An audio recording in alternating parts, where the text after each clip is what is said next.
Eits, sebelum kita mulai videonya, subscribe dulu guys. Buat kalian yang belum subscribe, yang sudah subscribe, mari kita nonton videonya sampai selesai. Halo guys, balik lagi di channel kita Zilla World. Hari ini aku mau ngevlog santai lagi, menjawab pertanyaan kalian yang ada di Instagram zillaworld_real. Jadi tadi saya sudah melemparkan pertanyaan. Biasanya kalau di Instagram zillaworld_real itu ada forum diskusi di hari Senin guys, namanya Senin Tanya Zilla World. Nah, aku udah melemparkan melemparkan kolom yang nanti akan diisi oleh netizen di Instagram ini. Terus mereka bertanya tentang hampir semua reptil ya, tapi kebanyakan iguana guys. Oke, nah hari ini di vlog ini aku mau jawab, walaupun nggak semua sepertinya karena lumayan banyak ya, karena akan pembahasannya akan makan waktu bisa 3 jam ini ya guys. Oke, jadi pertanyaan yang pertama. Oke guys, ini aku pilihin ya pertanyaan yang kira-kira menarik dan ini menurutku belum pernah ditanyakan dan anti mainstream lah, nggak kayak bang gimana caranya supaya iguana aku makan, bang gimana caranya mengatasi iguana rubbing, kan udah biasa banget dan banyak pertanyaan kayak gitu. Ini nggak biasa dan jarang. Blue iguana ya, kalau udah gede, bang, apakah birunya bakal hilang bang? Blue iguana gedenya sejabrik itu birunya baru akan hilang guys. Jadi bisa dikatakan memang benar kalau yang dimaksud di sini gede adalah waktu jumbonya ya. Tapi sampai 1 meter lebih itu si iguana blue iguana itu masih biru guys. Tapi nanti setelah umurnya kurang lebih 5 tahun lah ya, mungkin kurang lebih. Pokoknya jumbonya itu kan iguana rata-rata umur 5 tahun. Nah, jadi makanya 5 tahun waktu mereka jumbo ini warnanya birunya akan hilang dan lebih ke hijau lah. Kurang lebih guys warnanya, karena aku pernah menyaksikan sendiri memang blue iguana waktu besar jumbonya gede banget sih, betina tuh gede banget. Ini blue iguana ini, tapi warnanya hijau guys. Jadi ya memang benar gede atau jumbonya nanti setelah 5 tahun mereka akan menjadi hijau. Tapi kalau dikawinkan mereka tetap genetiknya tetap biru, cuman warnanya aja yang mungkin mutasi menjadi hijau guys gitu. Next pertanyaan yang kedua adalah, Mas Ger, iguana itu apa bisa hafal tempat ya? Kalau dia keluar kandang, pasti tempatnya di situ-situ aja. Nah, jawabannya, kalau jawaban singkatnya bisa. Jadi, aku punya cerita temanku dulu waktu aku ke rumahnya, dia pelihara iguana guys. Nah, tapi iguananya tuh yang lucu, dia setiap pagi, pokoknya keluar matahari itu, iguananya keluar bebas, tanpa kandang. Jadi, di rumah tuh ya free roam. Kalau orang bahasanya tuh free roam tuh di rumah terus dibiarin gitu tanpa kandang. Pagi dia keluar, sore dia pulang guys. Dan tetangga-tetangganya juga udah pada tahu ya. Jadi ya bisa, jawabannya adalah bisa. Keluar kandang dan tempatnya di situ-situ aja, apalagi cuman di dalam rumah. Jadi kalau kalian punya iguana terus memang bonding banget, bisa aja di handle tanpa dikandangin, ditaruh di teras kayak di atas kursi, mereka akan di situ-situ aja tempatnya guys. Bisa jawabannya. Oke, kita lanjut ke yang ketiga. Pertanyaan yang ketiga ini ada, tapi bukan iguana ya. Selain iguana nih, daun murbe dan indigo vera boleh buat sulky nggak mas? Sulky itu sulcata guys, kependekannya ya. Sulcata, indigo vera, murbe. Kalau daun murbe kalian tahu lah ya, aku nanam tuh banyak di pot-potnya di situ. Kalau indigo vera itu setahu aku dia buat kelinci ya. Jadi mirip kayak apa namanya? Aduh, lali guys. Kayak kelor, daunnya kayak kelor tapi lebih agak besar, terus dia memanjang, lebih kayak belimbing ya, daun belimbing. Ya itulah indigo vera. Tapi biasanya buat kelinci dan ternak sapi, kambing gitu, biasanya indigo vera keringin, dilayuin gitu. Nah, kalau buat sulcata, murbe itu aman. Sepengalamanku ya, karena aku tidak berkecimpung banget di sulcata, tapi pernah pelihara dan punya juga 2 ekor. Itu aku kasih daun murbe aman-aman aja guys. Murbe, indigo vera aku belum pernah coba. Tapi kalau untuk kambing oke, apalagi cuman buat sulcata ya. Sulcata itu kayak pelihara kambing sapi sih, mirip-mirip karena mereka makannya daun kan. Gitu guys. Oke, next. Yang ke berapa nih? 4. Itu ada hubungannya sama kontenku di TikTok yang sudah 10,5 juta kali ditonton, yaitu tentang kura Ambon yang bertelur guys. Ini pertanyaan adalah, kura Ambonku menelor tapi baru ketahuan beberapa jam, telur di luar tanah jadi agak kering, bisa netas. Bisa. Jadi ada satu konten lagi setelah yang viewsnya 10,5 juta views itu, ada satu lagi sebentar banget, cuman berapa detik ya, 20 detik kali ya, itu aku nemu telur juga. Telurnya tuh di luar guys, jadi nggak ditanam di dalam tanah, cuman di luar gitu, cuman ditaruh mungkin sama indukannya. Aku nemu telur gitu, aku ambil, terus aku masukkan ke inkubator, dan 1 hari kemudian chalking. Chalking itu tandanya berarti dia fertil ya, ada kayak putih-putihnya gitu di tengah telurnya. Jadi jawabannya adalah bisa netes, asal suhu dan kelembabannya sesuai yang untuk bisa netaskan telur kura-kura. Telur kura-kura tuh mirip iguana, sama kali ya, 27 sampai 30 derajat Celcius, sama kelembabannya minimal 80%, maksimal 95 lah, 90-95% gitu guys. Next, nih, ini sering terjadi di iguana yang lagi bertelur. Ini sering sih pertanyaannya, cuman kayaknya yang ini sih sering nggak ya? Solusi buat iguana yang macet telurnya. Kemarin cuma nelor 4 butir, sisanya masih banyak di perutnya. Nah, ini tanda-tanda egg binding, mudah-mudahan bukan ya. Karena ada beberapa, aku pernah punya pengalaman juga yang kayak gini, bertelur cuman nyicil biasanya sih 2, sorenya 3, paginya lagi 1, kayak gitu. Terus sorenya lagi mati.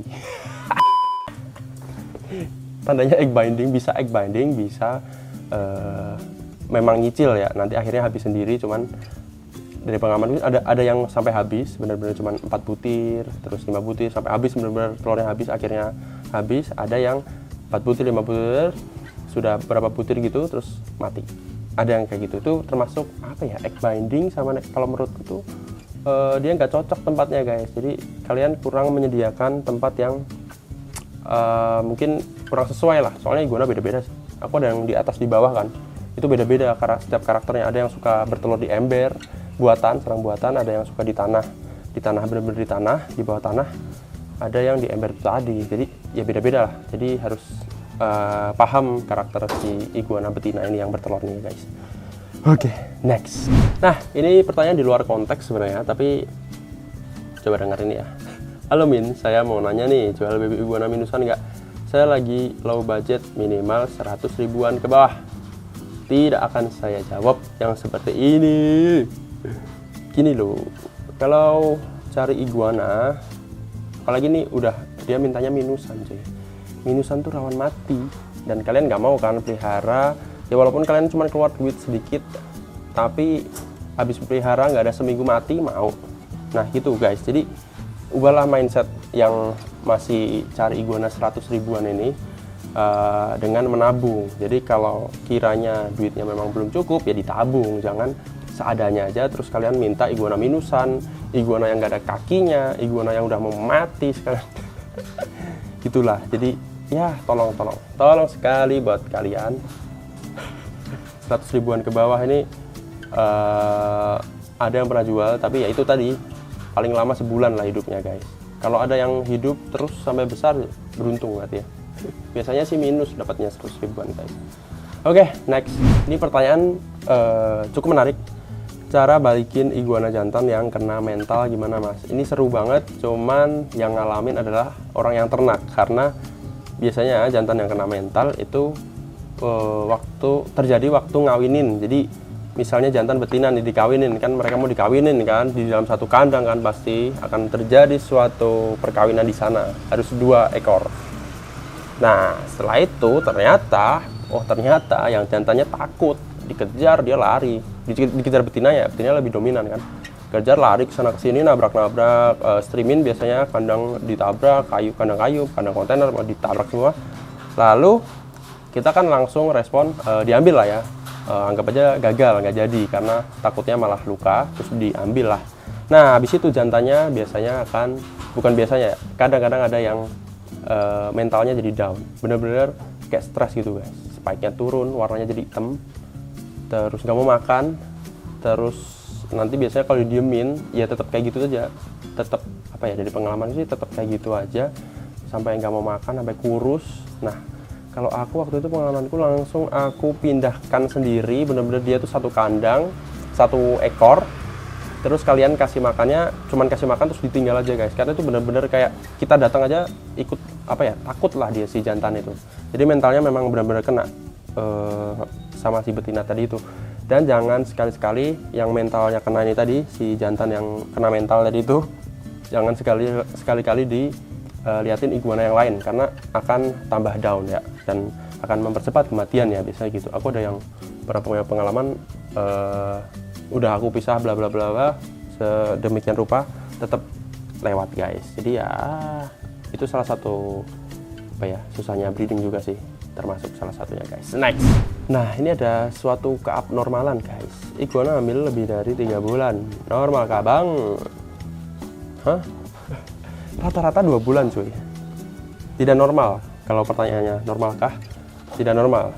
Aku sama ini ya 2 bulan lah. Nggak pernah aku hitung, cuman pernah dulu itu kurang lebihnya 2 bulan lah guys. Kalau 3 bulan nggak pernah sih pengalaman.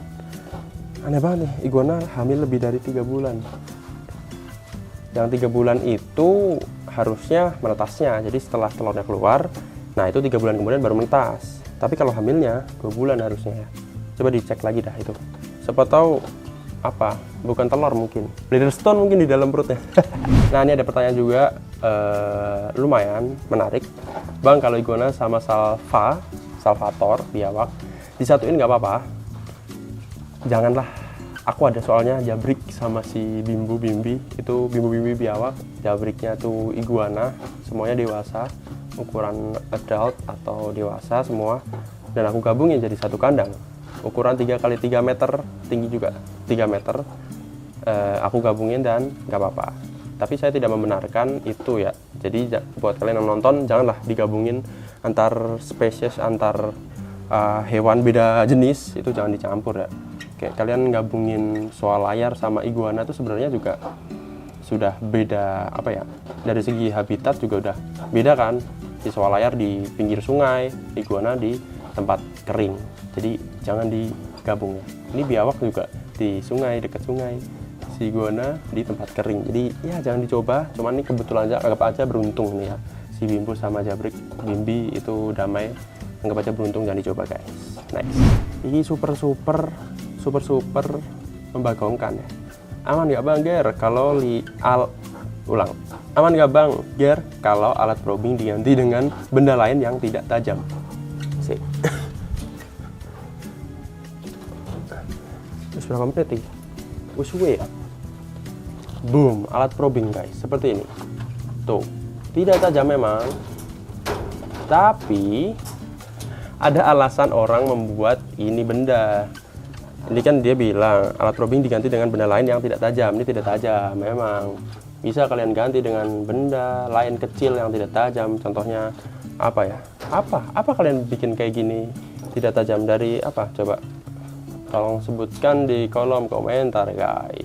Makanya dibuat alat ini memang khusus dipakai untuk probing. Kalau kalian mengganti, sebenarnya nggak apa-apa sih. Kalau kalian persis kayak gini ya, dari segi bahan, bentuk, dan apalagi ya, bahan bentuk lah.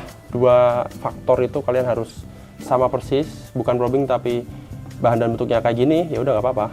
Karena ini kan aluminium, pertama tidak berkarat. Karena ini akan dimasukkan ke bagian alat kelaminnya si iguana atau reptil lainnya lah guys. Begitu, tidak berkarat satu. Terus kedua adalah ini panjangnya mungkin ngaruh, karena kalau buat ular itu kan dia panjang, kadang panjang, ada yang retik misalnya berapa meter kan, masukinnya kan hemipenisnya kan panjang kan kalau yang jantan. Nah itu kedua itu. Terus ketiga ada ininya mungkin ya, aku nggak tahu sih, di ujungnya ada cenilnya itu ada kayak apa, cendolan ini guys. Fungsi spesifiknya kayak apa di perprobingan, fungsi cendolannya ini mungkin untuk waktu masukinnya gitu ya, atau supaya supaya apa ya, lebih tumpul gitu lah guys. Ya kuilah guys pokoknya tuh. Jadi kalau menurutku janganlah beli cuy, ini murah kok. Piro paling nggak sampai 100.000 kok. Probing beli di mana bang? Topet carilah, ada kayaknya. Next. Oke, next, ini pertanyaan yang terakhir dan bisa dibilang mainstream, tapi aku nggak bosan-bosan mengulanginya. Bang, buat pemula bagusnya pelihara iguana jenis apa? Nah, karena aku kebanyakan memang kontennya iguana, jadi pada tanya begitu ya. Untuk pemula yang baru nonton ini mungkin mau pelihara iguana, saya sarankan pelihara yang paling murah dulu. Harganya 350.000 di Zilla World, tapi masih ready bulan November. Kalau kalian pingin yang langsung pelihara sekarang dan udah nggak sabar, itu bisa ada yang 60 cm guys, yang udah siap dipelihara dan istilahnya tinggal nerusin dan kalian nggak bakalan ribet untuk kayak nyiapin lampu apalah yang lebih ribet kalau kalian pelihara baby. Yang ini udah 60-an cm, green ada, kalau red 50-an cm, dan itu juga udah aman peliharanya, jadi nggak perlu takut habis beli terus iguananya mati gitu guys. Jadi yang aku saranin untuk memulai yang green dulu karena lebih murah harganya. Kalau yang kecil tadi 350, yang gede ini 60-an cm lebih kali ya, udah 70, hampir 70 cm. Harganya 650.000 guys. Langsung aku buka di sini ya. Yang minat langsung DM di Instagram Cilawat_Skrill atau WA di deskripsi guys. Sepertinya kayak gitu dulu vlog kali ini, dan aku OTW bikin channel baru, Gregorius Gary, channel iseng-iseng percobaan eksperimen tentang, ya lihat sendiri guys. Linknya langsung aku taruh di kolom komentar. Gitu dulu vlog kali ini. Thank you, subscribe, like, komen untuk mendukung channel ini agar tetap berkembang. Kita ketemu lagi di video selanjutnya. Semoga misalnya kalian yang punya iguana atau reptil lainnya guys. Bye bye.